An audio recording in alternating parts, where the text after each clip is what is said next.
partial number of flags up in Marywood College. There's 6,600 American flags displayed on the campus. 6,600 American flags to honor our veterans.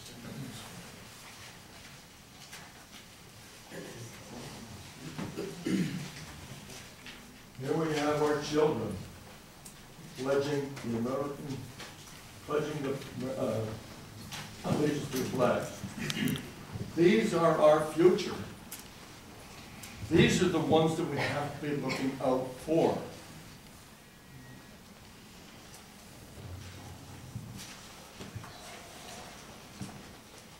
Here are other children who wrote about the experiences of their fathers, uncles, and grandfathers in military service. They're learning something, they've heard something, they know what it is from their parents. Jim Walsh, 34 Mayor Street, Wilkes-Barre.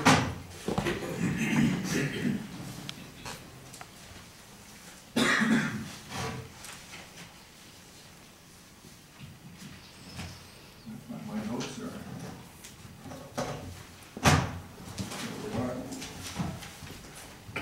Now your faces look familiar.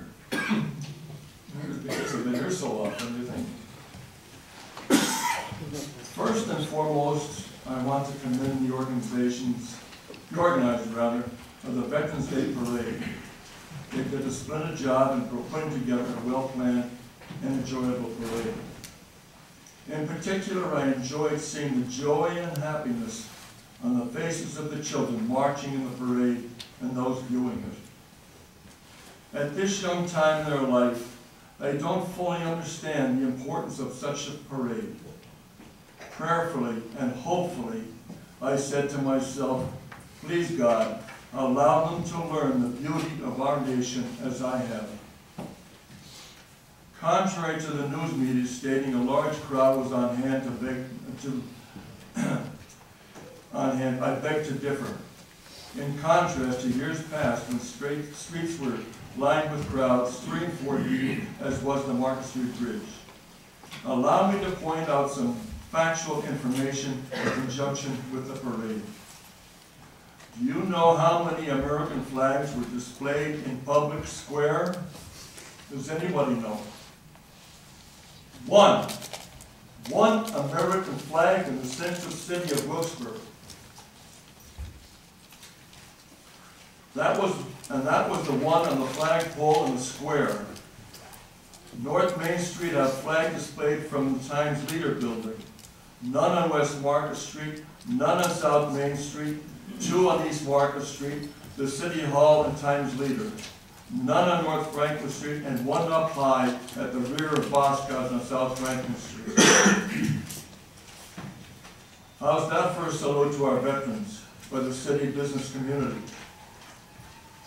While viewing the parade near the reviewing stand, a man was painting Christmas decorations on the doors of the Kirby Center. The bank next door had Christmas wreaths painted on its doors. Christmas wreaths were hung on the city lampposts, but not American flags. Do you know what? Had it not been for millions of young Americans protecting our nation, we might be forced to fly a flag with a swastika on it or maybe a rising sun. People will say it will never happen here. Is that so? Don't you think the German, Italian, and Japanese thought the same thing under Hitler, Mussolini, and Hirohito? Prior to Veterans Day, I personally visited the 3 TV stations, asking them to read the words of the military salute to the military known as TAPS. I asked that it be done at the 11 a.m. newscast commemorating the signing of the armistice in World War I on the 11th hour, the 11th day, and the 11th month. It would only require 30 seconds. In addition, I presented each station with a small American flag, just like you see in front of you, to be placed on their news desk on Veterans Day. To the best of my knowledge, the words of TAPS were not read nor the small flags displayed in any of the stations. In a few days, Post 395 American Legion in Kingston will have a formal presentation of a beautiful certificate of appreciation to multiple businesses who display the American flag on a daily basis. The certificates are from the American Legion National Headquarters. An appropriate photo will be taken of the presentation. Larry Doughton is Post 395 Commander. This is the citation that will be given to businesses who display the American flag. I show it to the audience. That will be given to people, businesses, who appreciate the American flag and what it stands for.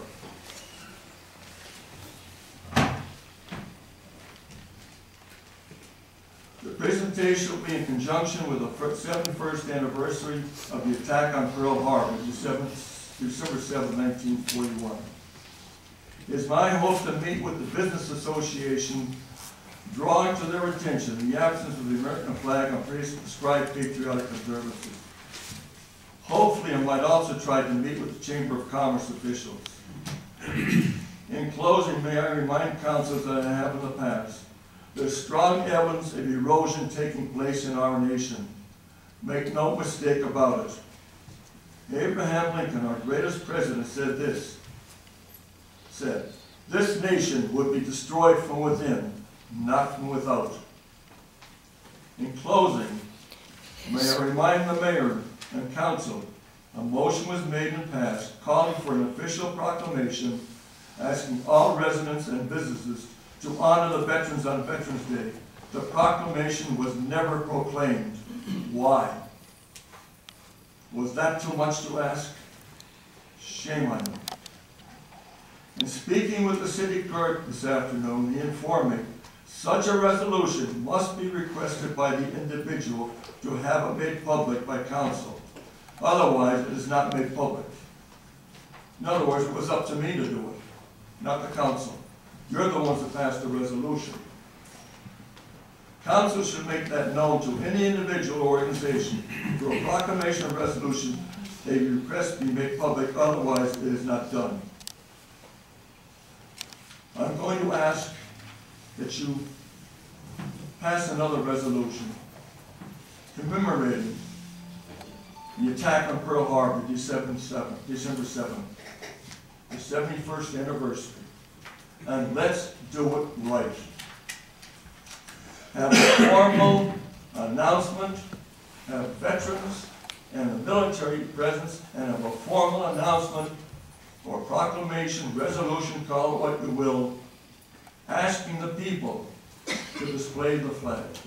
I don't think it's too much to ask. Thank you.